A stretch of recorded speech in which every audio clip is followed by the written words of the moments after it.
Graças a Deus, louvado seja Deus. Agradecemos a Deus por mais esta oportunidade, por meio da rádio Encontro com Deus.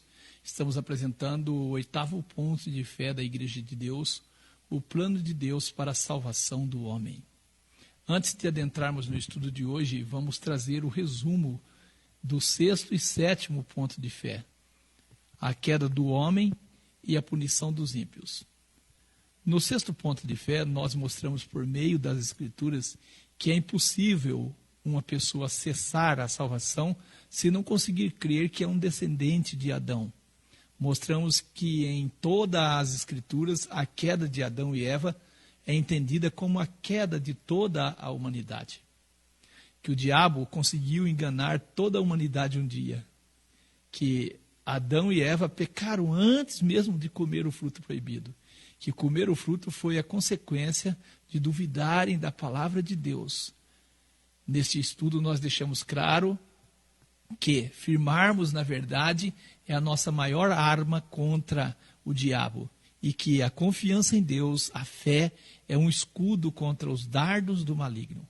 Mostramos também que Adão e Eva, por duvidarem da palavra de Deus, condenou todos os seus descendentes à morte.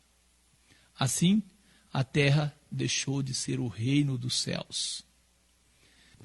No programa passado, nós estudamos aqui o 7º ponto de fé, mostramos por meio das Escrituras que devido à queda de Adão e Eva, a morte passou a toda a humanidade e perderam a oportunidade de viver eternamente. Assim, entendemos que a morte e a perdição dos homens não pode ser atribuída a Deus. A morte existe como uma consequência da desobediência à palavra de Deus. Mostramos que o próprio Jesus identificou o diabo como homicida. Podemos ver que a perdição do homem não tem relação nenhuma com um tormento eterno no inferno, mas sim com o deixar de existir. Mostramos que não é possível, pelas Escrituras, acreditar que Deus punirá os pecadores a viver em tormento por toda a eternidade. Mostramos que o lago de fogo apresentado nas Escrituras não tem relação com o lugar de tormento eterno. Não tem relação com o lugar de tormento eterno. O lago de fogo é apresentado nas Escrituras como a segunda morte, a extinção completa do pecado e pecador. Em todas as Escrituras percebemos que o plano de Deus é pôr fim ao pecado na terra. Mostramos que os ímpios, por não aceitar sair da condenação herdada por meio de Adão, vão ser destruídos com o causador do pecado, Satanás. Mostramos que Deus proveu meios para que a humanidade saia da condenação herdada de Adão e viva eternamente. E antes de adentrarmos no estudo de hoje, vamos trazer algo que achamos importante. Em Gênesis 3, versículo 22 ao 24, temos a afirmativa de que, mesmo em pecado, o homem poderia viver eternamente se comesse da árvore da vida. Algo que achamos importante trazer aqui. Muitos podem encarar o fato de Deus não permitir, após o pecado, que Adão e Eva comessem da árvore da vida como um castigo. Eu vejo esta ação de Deus como um ato de amor. Você já pensou como seria viver eternamente em pecado? Se Deus tivesse deixado a humanidade, Adão e Eva, comer da árvore da vida, o inferno imaginário herdado da mitologia grega existiria sim, existiria na terra. A terra seria este inferno imaginário. Hoje traremos o 8º ponto de fé da Igreja de Deus. Plano de Deus para a salvação do homem.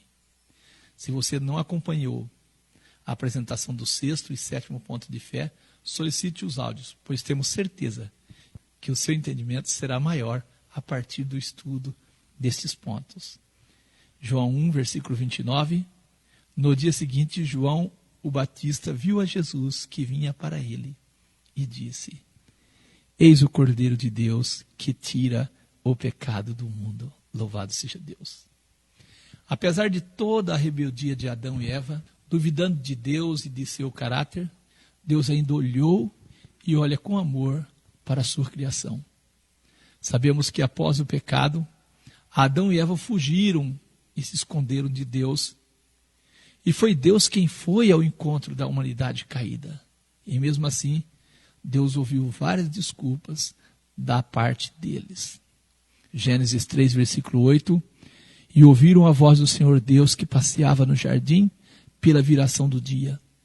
E esconderam-se Adão e sua mulher da presença do Senhor Deus entre as árvores do jardim. E chamou o Senhor Deus a Adão e disse-lhe: onde estás? Até hoje, Deus chama os homens e mulheres: onde estás? Infelizmente, assim como Adão e Eva, a grande maioria da humanidade foge de Deus. Nesse sentido, o profeta Isaías diz: eis que a mão do Senhor não está encolhida, para que não possa salvar, nem agravado os seus ouvidos para não poder ouvir. Mas as vossas iniquidades fazem separação entre vós e o vosso Deus, e os vossos pecados encobrem o seu rosto de vós, para que não vos ouça. Isaías 59, versículo 1 e 2. Deus nunca desistiu de sua criação. Desde a queda do homem no Éden, Deus planejou meios para salvar a humanidade e o mundo das mãos do diabo. Satanás mudou o curso do mundo criado, muito bom por Deus. E desde então a situação só piora com o passar dos anos. Deus disse a Adão após a desobediência: porquanto deste ouvido à voz da tua mulher, e comeste da árvore de que te ordenei, dizendo: não comerás dela. Maldita é a terra por causa de ti.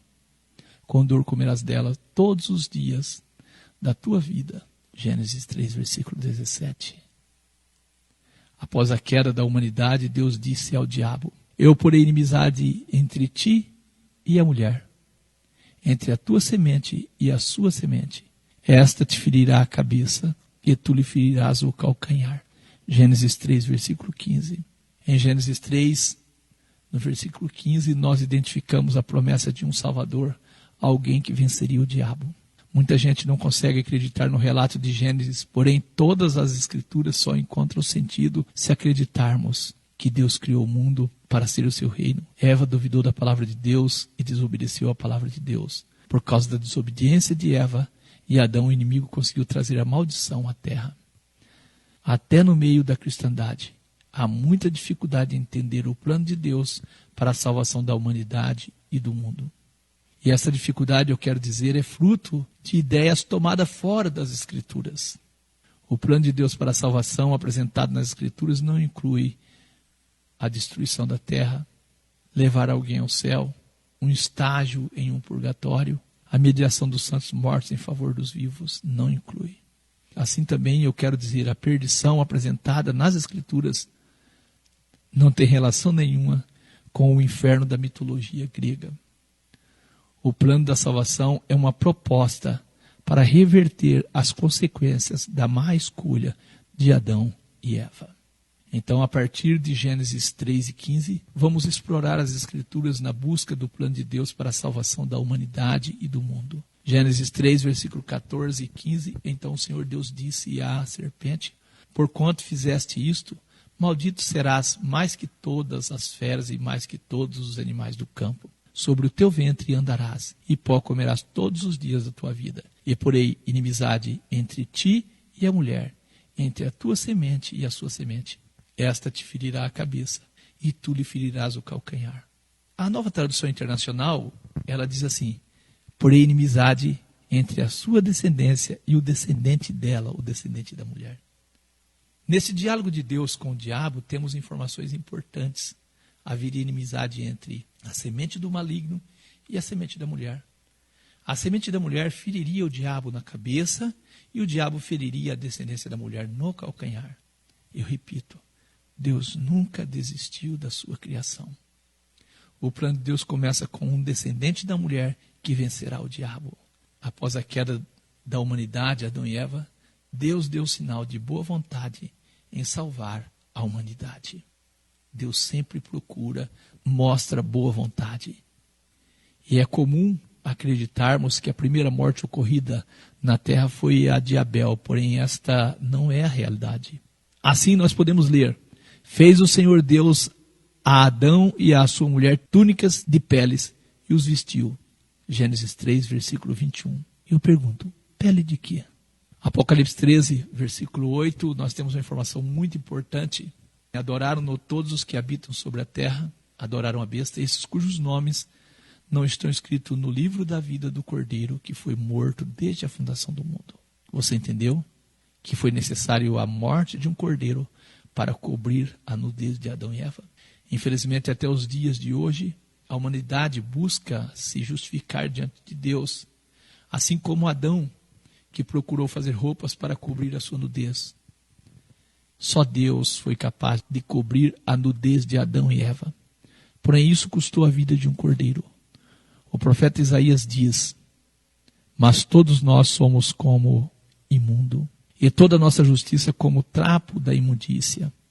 E todos nós murchamos como a folha, e as nossas iniquidades como um vento nos arrebatam. Isaías 64, versículo 6.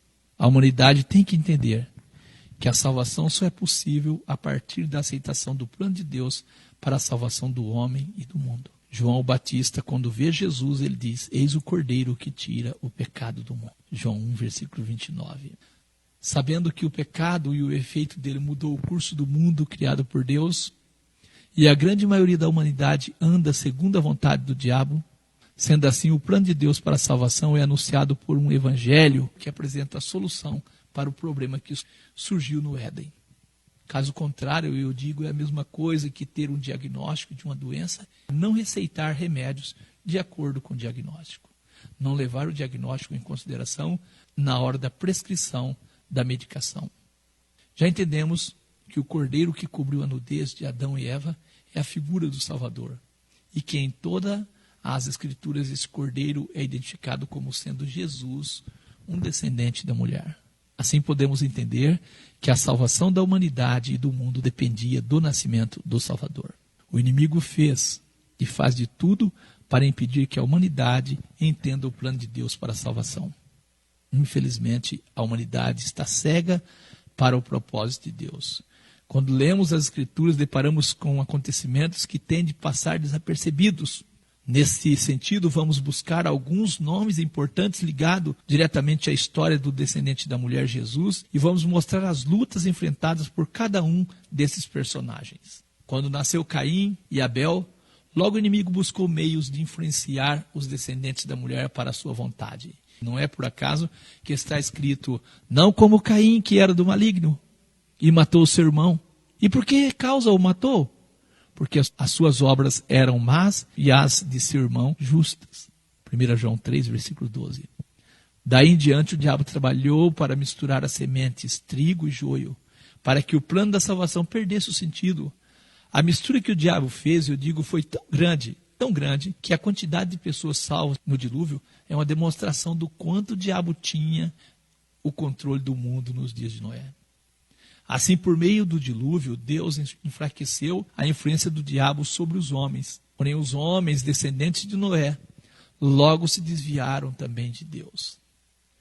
Então, assim, Deus chama Abraão e faz promessas de, por meio dele, abençoar todas as famílias da terra.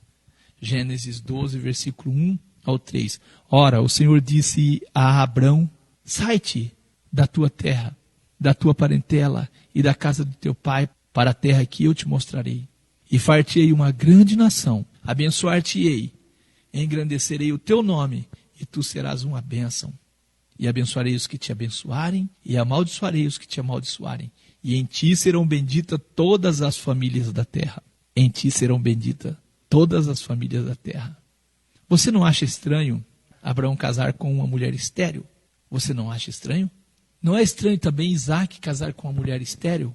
Gênesis 25, versículo 21, Isaac orou insistentemente ao Senhor por sua mulher, porquanto era estéril. E o Senhor ouviu as suas orações e Rebeca, sua mulher, concebeu.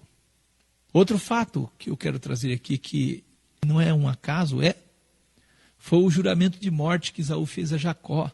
Quando Esaú sentiu que foi enganado, ele jurou matar o seu irmão. Esaú odiou a Jacó por causa daquela bênção que seu pai tinha abençoado. Esaú disse no seu coração, chegar-se-ão os dias de luto de meu pai e matarei a Jacó, meu irmão. Não temos dúvida que a intenção do diabo era pôr fim ao plano de Deus para a salvação da humanidade. Deus forma, então, uma nação para dar cumprimento ao plano da salvação. Gênesis 35, versículo 10 e 11. E disse Deus falou para Jacó: o teu nome é Jacó? Não te chamará mais Jacó, mas Israel será o teu nome. E chamou-lhe Israel. E disse-lhe mais Deus: eu sou Deus Todo-Poderoso. Frutifica e multiplica-te uma nação, e uma multidão de nações sairá de ti. E reis procederão dos teus lombos. Reis procederão dos teus lombos. Jacó teve 12 filhos que formaram a nação de Israel. Deus pretendia que esta nação mantivesse seu plano e anunciasse ao mundo o Salvador. Isaías 51, versículo 1 ao 4. Ouve-me vós que seguis a justiça, os que buscai ao Senhor, olhai para a rocha de onde foste cortado, e para a caverna do poço aonde foste cavado. Olhai para Abraão, vosso pai, e para Sara que vos deu a luz, porque sendo ele só, o chamei, e o abençoei, e o multipliquei. Isaías 51, versículo 1 ao 3. Acredito não ser necessário falar do comportamento da nação de Israel e de seus reis. Infelizmente fracassaram. Será por acaso esse fracasso? Vou trazer aqui um texto para que você entenda um pouco do plano de Deus para o nascimento do Salvador, para o cumprimento da promessa feita no Éden. Lucas 3, versículo 34 ao 38, a genealogia de Jesus. E Judá nasceu de Jacó, Jacó nasceu de Isaque, Isaque nasceu de Abraão, Abraão nasceu de Tera, Tera nasceu de Nacor, Nacor nasceu de Serugue, e Serugue nasceu de Regal, e Regal nasceu de Falegue, e Falegue nasceu de Eber, e Eber nasceu de Sala, e Sala nasceu de Cainã, e Cainã de Arfaxade, e Arfaxade nasceu de Sem, e Sem nasceu de Noé, e Noé nasceu de Lameque, e Lameque nasceu de Matusalém, e Matusalém nasceu de Enoque, e Enoque de Jarete, e Jarete nasceu de Maleleel, e Maleleel nasceu de Cainã, e Cainã nasceu de Enos, e Enos nasceu de Sete, e Sete nasceu de Adão, e Adão de Deus. Assim, a partir da descendência de Adão e Eva, Deus levantou o Salvador. Alguém ousaria dizer que Deus não planejou tudo? Alguém ousaria dizer? Você sabia que anjos de Deus louvaram a Deus no dia do nascimento de Jesus? Lucas 2, versículo 13 e 14. E no mesmo instante, apareceu com o anjo uma multidão dos exércitos celestiais louvando a Deus e dizendo: glória a Deus nas alturas, paz na terra, boa vontade para com os homens. Os anjos de Deus sabiam da importância deste acontecimento para a terra e para os homens, o nascimento do Salvador. Por isso eles louvavam a Deus e glorificavam, exaltavam a Deus. Eles diziam: glória a Deus nas alturas, paz na terra, boa vontade para com os homens. Deus tem mostrado boa vontade para com todos nós. Apesar de todo o comportamento da humanidade, Deus tem boa vontade de salvar a humanidade da influência do diabo. Deus levantou o irmão Paulo para pregar o evangelho que tem o poder de livrar a humanidade do poder de Satanás. Este evangelho, Jesus testificou dele, os seus discípulos anunciaram ele. Atos 26, versículo 16 ao 18, Jesus disse ao irmão Paulo: levanta-te e põe-te sobre os teus pés, porque te apareci por isso, para te pôr por ministro e testemunha tanto das coisas que tem visto, como daquelas pelas quais te aparecerei ainda, livrando-te deste povo e dos gentios a quem agora te envio, para lhes abrires os olhos e das trevas os converteres à luz e do poder de Satanás a Deus, a fim de que recebam a remissão de pecados e herança entre os que são santificados pela fé em mim. Adão condenou a sua descendência ao pecado. Jesus salva os homens do pecado. Ouça as palavras do anjo: e dará à luz um filho, e chamarás o seu nome Jesus, porque ele salvará o seu povo dos seus pecados. Mateus 1, versículo 21. Também temos um registro em Efésios 2, versículo 1 ao 3. E vos vivificou, estando vós mortos em ofensas e pecados, em que noutro tempo andasse segundo o curso desse mundo, segundo o príncipe das potestades do ar, do espírito que agora opera nos filhos da desobediência, entre os quais todos nós também Antes andávamos nos desejos da nossa carne, fazendo a vontade da carne e dos pensamentos. E éramos por natureza filhos da ira, como os outros também. Éramos filhos da ira, como os outros também. Infelizmente, a grande maioria da nação de Israel recusou aceitar que Jesus é o Messias, o Salvador do mundo.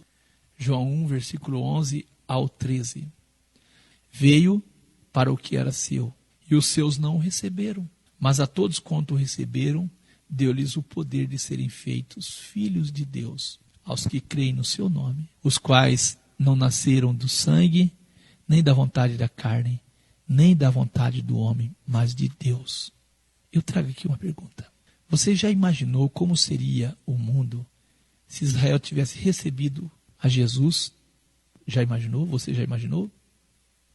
Eu digo, Deus tem dado à humanidade a oportunidade de um novo nascimento por meio do arrependimento e batismo.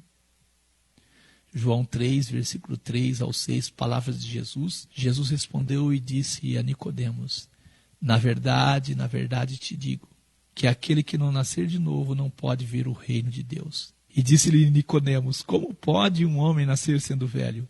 Pode porventura tornar a entrar no ventre de sua mãe e nascer? Jesus respondeu: na verdade te digo, que aquele que não nascer da água e do Espírito não pode entrar no reino de Deus. O que é nascido da carne é carne, o que é nascido do Espírito é Espírito. Podemos entender que por meio do batismo, a humanidade sai da condenação, recaída a ela por ser descendência de Adão. E sendo de Jesus agora, por meio do batismo, a pessoa passa a ser um descendente de Abraão. Deus te dá a oportunidade de mudar a sua condição. Assim nós temos um registro em Gálatas 3, versículo 26 ao 29. Porque todos sois filhos de Deus pela fé em Cristo Jesus. Somos filhos de Deus pela fé em Cristo Jesus. Porque todos quanto fostes batizados em Cristo, já vos revestiste de Cristo. Revestiste de Cristo. Nisso não há judeu nem grego, não há servo nem livre, não há macho nem fêmea, porque todos vós sois um em Cristo Jesus. E se sois de Cristo, então sois descendência de Abraão e herdeiros conforme a promessa. Louvado seja Deus. Gálatas 3, versículo 14. Para que a bênção de Abraão chegasse aos gentios por Jesus Cristo, e para que pela fé nós recebamos a promessa do Espírito. Louvado seja Deus. A bênção de Abraão chegasse aos gentios. E assim nós temos Romanos 6, versículo 3 ao 7. E não sabeis que todos quanto fomos batizados em Jesus Cristo, fomos batizados na sua morte, de sorte que fomos sepultados com ele pelo batismo na morte, para que, como Cristo foi ressuscitado dentre os mortos, pela glória do Pai, assim andemos nós também em novidade de vida. Porque se fomos plantados juntamente com ele na semelhança da sua morte, também o seremos na da sua ressurreição. Sabendo isso, que o nosso homem velho foi com ele crucificado, para que o corpo do pecado seja desfeito, para que não sirvamos mais ao pecado. Porque aquele que está morto está justificado do pecado. Louvado seja Deus. Romanos 8, versículo 1. Portanto, agora nenhuma condenação há para os que estão em Cristo Jesus, que não andam segundo a carne, mas segundo o Espírito. 2 Coríntios 5, versículo 16 ao 21. Assim que daqui por diante a ninguém conhecemos segundo a carne. E ainda que também tenhamos conhecido Cristo segundo a carne, contudo agora já não o conhecemos deste modo. Assim que se alguém está em Cristo, nova criatura é. E as coisas velhas já passaram, e eis que tudo se fez novo. E tudo isso provém de Deus, que nos reconciliou consigo mesmo por Jesus Cristo. E nos deu o ministério da reconciliação. Isto é, Deus estava em Cristo reconciliando consigo o mundo, não lhe imputando os seus pecados, e pôs em nós a palavra da reconciliação. De sorte que nós somos embaixadores da parte de Cristo, como se Deus por nós rogasse. Rogamo-vos, pois, da parte de Cristo, que vos reconcilieis com Deus. Aquele que não conheceu o pecado, o fez pecado por nós, para que nele fôssemos feitos justiça de Deus. justiça de Deus. Graças a Deus. Quero trazer aqui um texto que mostra para nós a importância do batismo para a salvação. Esse texto está em Marcos 16, versículo 15 e 16. E disse Jesus: Ide por todo o mundo, pregai o evangelho a toda criatura. Quem crer e for batizado será salvo, mas quem não crer será condenado. Eu convido você para o próximo programa, o 9º ponto de fé, o batismo, a importância do batismo. Você vai ver nesse ponto de fé. Que Deus te abençoe em nome de Jesus.